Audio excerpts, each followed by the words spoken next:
안녕하십니까, 이산입니다. 연일 푹푹 찌는 폭염이 계속되고 있습니다. 모든 님들 건강한 여름 나시기 바랍니다. 수비학으로 풀어본 내가 본 미래 3탄을 해보겠습니다. 다행히도 다츠키리오 선생이 예측했다라고 하는 7월 5일 4시 18분이 무사히 지나갔습니다만 아직 안심하기는 이릅니다. 이유는 7월달이기 때문에 그렇습니다. 이 7이 큰 의미가 있습니다. 올해는 2025년도인데 이것을 단수로 만들면 9가 되죠.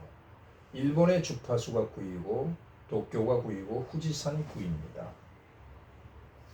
지구도 9입니다. 이 지구별 자체도 9에 대한 일들이 나타나게 돼 있어요. 대한민국도 9입니다. 일본에서는 지진으로 난리를 치지만은 우리나라에서는 정치적인 변혁이 나타나고 있습니다. 올해는 지구 리셋의 해입니다. 모든 것을 다 뜯어 고쳐야 되고, 다시 말해서 지구가 몸살을 앓는다라고 보셔도 됩니다. 이 구운에서는 불로서 심판한다라고 했습니다. 봄에는 산불이고요.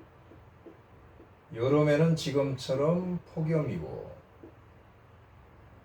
전쟁이 나서 포화가 난무하게 되어 있고, 화산이 여기저기서 폭발하게 될 것이고, 지열이 덜끓어서 지각 변동이 생겨서 지진이 일어나게 될 것이고, 이런 것들이 다 불로서 심판하는 것입니다.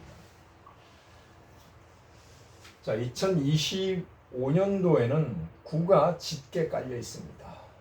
이것을 수비학에서 배경수다라고 정의를 해보겠습니다. 그러면 이 9는 사구금인데 경금이거든요. 7이라는 것은 바로 병화입니다. 이칠화입니다. 이것은 복병수입니다. 복병수죠. 배경수인 9가 나타나기를 기다리고 있는 복병수다, 이런 뜻입니다. 그렇다면은 5일로 볼 때는 이건 아니죠. 그런데 4시 18분이다라고 했을 때 이렇게 9가 되고 이렇게 9가 된단 말이에요. 9가 2개 떴죠. 그런데 지나갔습니다. 그렇다면은 시간하고 날짜를 보는 것은 이것은 조금 안 맞는다라고 할 수가 있죠. 그렇다면 9일을 봐야 됩니다. 9가 배경수 9가 떴잖아요. 경금이 뜬 것이죠. 이때 격발을 할 수 있단 말이죠. 이것을 바로 출현수다라고 할 수가 있죠. 배경에 깔려있던 숫자가 출현하기를 기다리는 복병수가 작용을 한단 말이죠. 9일도 어제로서 지나갔습니다. 그러면 또 언제입니까? 9 계열수는 18일이죠. 18일도 주시해서 봐야 되고요. 또 27일입니다. 27일과 18일을 주시해서 봐야 됩니다. 그럼 만약에 이것이 다 지나가면 어떻게 될까요? 8월 달에는 그럴 가능성이 조금 낮습니다만 8월 달에도 그런 날짜가 있죠. 1이 되면 어때요? 이렇게 되면 바로 9가 떨어진단 말이에요. 그러나 8이 작동하는 것이 아니라 7이 작동해야만 되거든요. 그렇다면은 9월로 넘어가면 어때요? 배경수가 출현을 했는데 출현수가 된 7일이 되면 어때요? 이것이 바로 공격수가 되는 것이죠. 숫자라는 뜻입니다. 공격하는 숫자다. 바로 병화가 경금을 격발한다. 9월달로 가게 되면 7일이고요. 또 7계열수는 16일이고 또 25일 등등으로 우리는 예측해 볼 수가 있습니다. 자, 그러면 일본에는요, 9와 7이 굉장히 중요한 주파수다라고 볼 수가 있습니다. 2011년 3월에 무슨 일이 있었어요? 바로 7이잖아요. 동일본 대지진이 있었거든요. 이렇게 더하면 4가 나옵니다. 4는 9라는 숨은 숫자를 가지고 있습니다. 4, 9는 금이기 때문에 그렇단 말이에요. 언제냐면 날짜가요, 2011년 3월 11일입니다. 바로 9가 출현했죠. 이렇게 일본은 7과 9가 나타날 때 대이변이 있다라고 보실 수 있습니다. 그래서 한번 기다려 보자고요. 그냥 넘어가면 다행이고요. 이 큰 일들은 하늘이 주관하는 것이기 때문에 우리 작은 인간들이 어떻게 할 수가 없습니다. 그렇다면 이 9란 숫자는 어떤 의미가 있습니까? 1에서부터 기나긴 여정을 거쳐서 왔기 때문에 산전수전을 다 겪어왔습니다. 그래서 묵은 감정도 있습니다. 이것을 다 털어버려야 됩니다. 올해 다 털어버리는 해입니다. 개인끼리 그렇고 나라끼리도 전쟁이 있는 것이 바로 그런 겁니다. 새로운 정리를 하기 위해서 그렇습니다. 자, 그러면 1에서 9까지 왔으니까 어떻습니까? 감정이 엉어리가 져 있죠. 엉어리가 폭발한단 말이에요, 올해. 사람으로 볼 때는 그렇고 지구적으로 볼 때는 어떻습니까?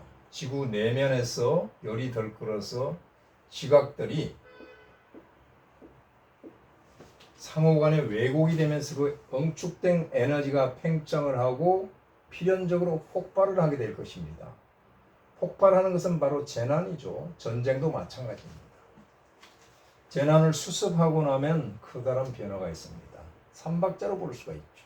엉축, 폭발, 변화. 변화는 바로 개혁입니다. 개혁이고 혁명입니다. 대변혁입니다. 우리나라에서 그런 일들이 많이 나타나고 있습니다. 대한민국도 주파수가 9이기 때문에 제가 지난 영상에서 대한민국이란 국호가 사라질 수도 있다. 전 국민이 나서야 된다. 이런 얘기를 했습니다. 그러면 이 9라는 것은요, 숫자의 캡틴입니다. 가장 높은 숫자인데 어떻게 해석할까요? 수비학으로 해석을 하면 높은 숫자다라고 하는데 이것을 이렇게 보면 천부경으로 보게 되면 답이 나옵니다. 이렇게 더해도 9, 이렇게 해도 9, 이렇게 해도 9, 이렇게 해도 9죠. 한자 배치가 9글자라는 뜻입니다. 이렇게요. 그러면 천부경은요, 이 9의 숫자의 집합체다라고 할 수가 있습니다. 그러면 천부경이 바로 구궁도를 품고 있다라고 할 수가 있죠. 구궁도 마방진입니다. 이것은 낙서에서 나왔다고 하는데 천부경의 아류다라고 볼 수가 있습니다. 결국은 중국에서 나온 철학들이 전부 천부경의 아류다라고 볼 수가 있죠. 이것으로서 풍수 지리도 보고요. 김은둔갑 병법도 구사하고 구성학도 봅니다. 이것은 땅에 대한 학문입니다. 즉 다시 말해서 지구의 일들, 지구의 운을 보는 것이다라고 할 수가 있습니다. 자, 그런데 천부경은 어떻습니까? 물론 구궁도가 있습니다. 이렇게 있는데 구궁도가 몇 개가 있습니까? 9개가 겹쳐 있습니다. 그러면 이것은 81궁도입니다. 사실은요. 81 글자가 81궁도, 81 마방진을 뜻하는 것이다. 이것은 지구를 뛰어넘어서 우주의 운을 보는 것이다. 우주의 운을 보는 것이다. 영적인 면도 볼 수가 있다 이거죠. 여기서 구궁을 돌려서 북두 칠성도 나오고 글자를 뽑아서 한 사람의 운과 명을 볼 수도 있습니다. 그것은 나중에 해보기로 하고요. 아니면 영원히 제가 안 할 수도 있습니다. 자, 그러면 다시 보자고요. 천부경은 이렇게 생겼습니다. 이렇게 9자, 9자 이렇게 돼 있죠. 자, 이것이 무엇을 보여줍니까? 자, 이것이 피라밋인데요. 피라밋이죠, 바로. 피라밋입니다. 피라밋에는 에너지가 있습니다. 피라밋은 바로 81궁도는 우주를 뜻한다고 했잖아요. 우주 에너지 직접 장치다라고 할 수가 있죠. 제가 지금 이 피라밋을 머리에 쓰는 순간 머리가 맑아집니다. 독서나 명상할 때 쓰고 있으면 굉장히 좋죠. 이 회사와 저는 전혀 관련이 없습니다. 피라밋이 여러 개 있습니다. 제가 간단하게 이 그림에 부합되기 때문에 이것을 들고 나왔다라고 볼 수가 있습니다. 송과체가 활성화됩니다. 자, 그러면 이것이 천부경이 피라밋인데 이것을 살짝 돌려보자고요. 돌려봐요. 이렇게. 피라밋은 변화가 없죠. 그런데 어떻습니까? 이것은 다이아몬드란 말이에요. 다이아몬드는 어떻습니까? 가장 비싼 결정체죠. 여기서 우리는 테두리를 없애보자고요. 그렇게 되면 십자가가 나오죠. 이 십자가는 특정 종교의 상징이 아니라 우주의 진리를 뜻하는 것이단 말이에요. 하늘과 땅으로 나누고 좌우로 나누었단 말이에요. 그런데 특정 종교에서는 이것을 상징으로 씁니다. 이렇게 가만히 있으면 고정되어 있죠. 고정되어 있다는 것은 고착화되어 있다 이런 뜻입니다. 그러면 그들의 사상이 고착되어 있다. 절대 타협을 하지 않는다. 타의 종교는 인정하지 않는다. 이런 의미가 있습니다. 우주는 쉼없이 움직이는데 자, 이 십자가를 진리를 한번 돌려보자고 우회전을 해보잔 말이에요. 우회전을 하게 되면 어떻게 돼요? 이렇게 되면 바람개비 날개가 오른쪽으로 도니까 꼬리가 이쪽으로 꺾이겠죠. 이렇게요. 이렇게 꺾입니다. 이게 뭡니까? 불교에서 말하는 만자란 말이에요. 이것은 순천입니다. 순세죠. 이렇게 돌아가는 것이 정상이란 말이에요. 정상이란 말이죠. 그런데 만약에 좌로 돌리면 어떻게 돼요? 바람개비가 어떻게 돼요? 이렇게 꼬리가 날 것 아닙니까? 이렇게. 이게 뭐죠? 나치잖아요. 나치.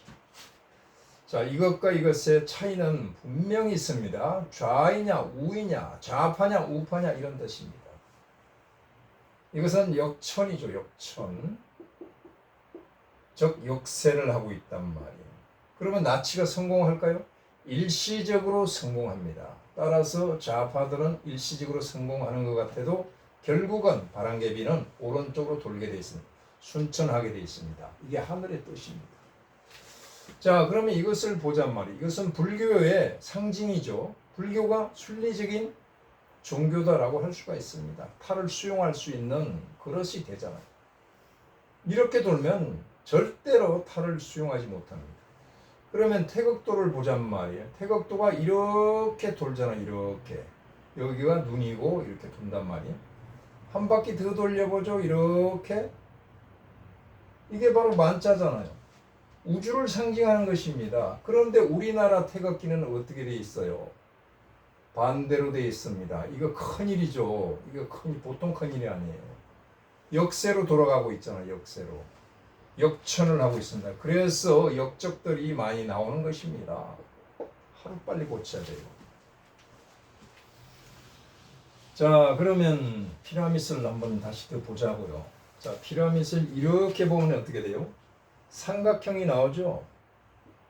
삼각형이 나옵니다. 자, 이것을 이렇게 뒤집으면 이렇게 되죠. 이게 바로 히란야인데 이스라엘 국기입니다.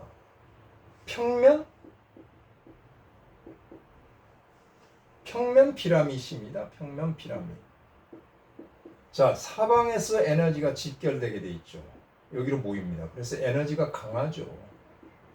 에너지가 강하면 어떻게 돼요? 강한 민족입니다. 그래서 이스라엘이 무서워요. 완전히 단결하고 뭉쳐있단 말이에요. 이것이 바로 천부경의 원리예요. 모든 숫자의 근원은 천부경이다라고 볼 수가 있습니다. 자, 여기까지 내가 본 미래 3탄을 마치겠습니다. 감사합니다.